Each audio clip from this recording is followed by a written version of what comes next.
You're now listening to the Built to Last podcast, a show for human performance professionals from a biblical worldview. This is performance coaching with eternal purpose.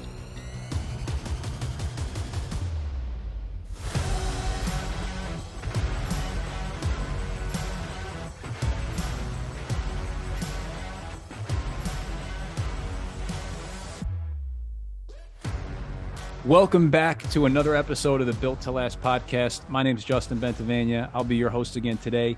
And once again, I'm joined with Coach Jerry Palmieri.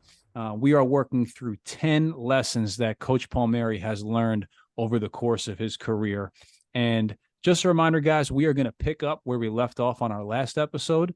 So I'm going to have Coach keep rolling right through his story. And if you haven't listened to episodes 1 and 2, they're short and sweet. These are going to be 10 minutes each. So you can go back and check those out, and that'll give you some context for this next one. And so, Coach, just want to turn it over to you. In 1982, I left New Jersey to attend the University of North Carolina, Chapel Hill, study exercise physiology, and begin my career as strength and conditioning coach. North Carolina was a wonderful experience for us. My wife and I, we loved North Carolina. Coach Mike Marks introduced me to strength and conditioning coaching when he allowed me to volunteer on his staff at the University of North Carolina, Chapel Hill.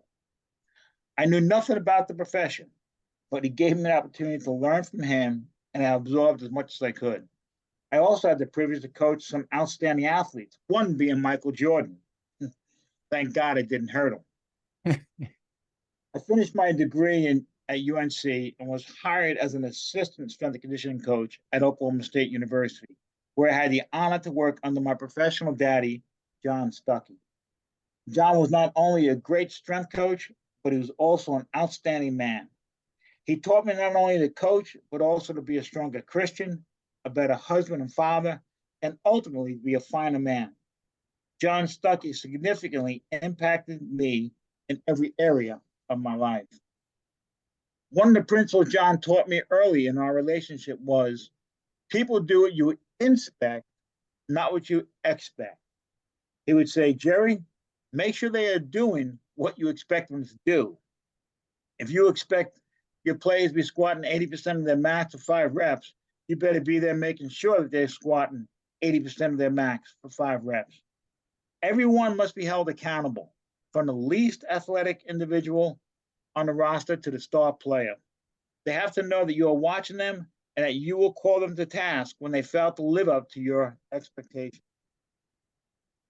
I remember when I was with the Giants, we signed a good defensive back in free agency to be one of our starters. Like all newcomers, he was doing his work as expected. But then one workout, he left the weight room without finishing his work. After a couple minutes, he did not return, so I went back to the locker room to look for him. I saw his workout clothes on the floor by his locker. That's not a good sign. I walked back to the shower area, but he wasn't there. I eventually found him in one of the bathroom stalls relieving himself. So I reminded him he still had work to finish. He returned to the weight room a bit perturbed that I called him out on his workout and interrupted his time of meditation. But I never had to challenge him again on completing his work. Everyone is accountable to someone, and everyone is vulnerable to cutting a corner or two when fatigue sets in or the task gets difficult. I had many players tell me, Jerry, you don't need to worry about me. I do my work. And I would respond, no, I do need to worry about you, because your performance is my responsibility. Your failure to excel will come back on me. No one should feel disrespected when your supervisor inspects your work to see if you are doing what is expected. If you are doing what you are told to do, there will never be a problem. So whether you are in a supervisory role or one day will have such position, remember, people do what you inspect, not what you expect. Well, Coach, towards the beginning, you mentioned John Stuckey, how he was a great mentor to you. And I love what you shared about him there. I'm just curious for coaches who are listening, maybe who are in more of a supervisory role, who are mentoring others. What did that practically look like when he was teaching you how to be a better husband, father, and Christian? What kind of things was he talking to you about, and how'd that look? Well, first of all, John lived it. So he didn't just talk about it, he lived it. So you could see it in his life. But, he would share his faith. He would share about being a good husband, how important it was for him to be a good father. And he demonstrated that by the time he spent with his family. So his free time was spent, catering to his wife and catering to his son. And then he would talk about things he did to be a good husband, good father. I would always see him reading his Bible right when he came in to work. He'd always come in early, and before the players came in, and he would go in his office, close the door, and he'd be reading his Bible, having his quiet time. And so that was a good example for me. But he also introduced me to an organization known as the Focus on the Family. And he talked about how much this organization helped him to be a good husband, a good father, and a leader in his home. And Ellen and I, we joined that association, Focus on the Family. We got connected with them, and we've been connected with them ever since. And I credit them a great deal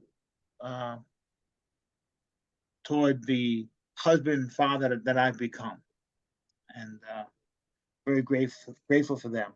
But that's basically what John did, and it wasn't like, okay, let's sit down, let me talk to you about this, let me talk about that. He just did it. It was just in conversations, and in Deuteronomy 6, which is a great chapter, I'm going to paraphrase this here. It says, as you walk with your children, as you sit down with them to eat, talk to them about these principles, these laws, these ideas, these concepts. Talk to them about it. So it's just natural how you talk into people's lives. It's not something that you just sit down and you plan and you're having a little Sunday school lesson with them. You just live it out, and you talk to them as you go along the road. Let them see you act it out, and then communicate to them why you do the things you do. That's so good. And it's even in my own life too. I mean, the people that I surround myself with, friends, mentors, I like talking to people who talk about things that matter, right? Things of substance. Too many times we're talking about the weather or just trivial things that just don't matter, really. It's kind of pleasantries. And, my pastor told me, we had him on the podcast as well, and he said, surface relationships will get us nowhere, right? And I love how intentional you've been with your wife and your kids and with your athletes. And so, and it's cool to just see how that stemmed from Coach Stuckey teaching you that. And so fantastic. Thanks, Coach.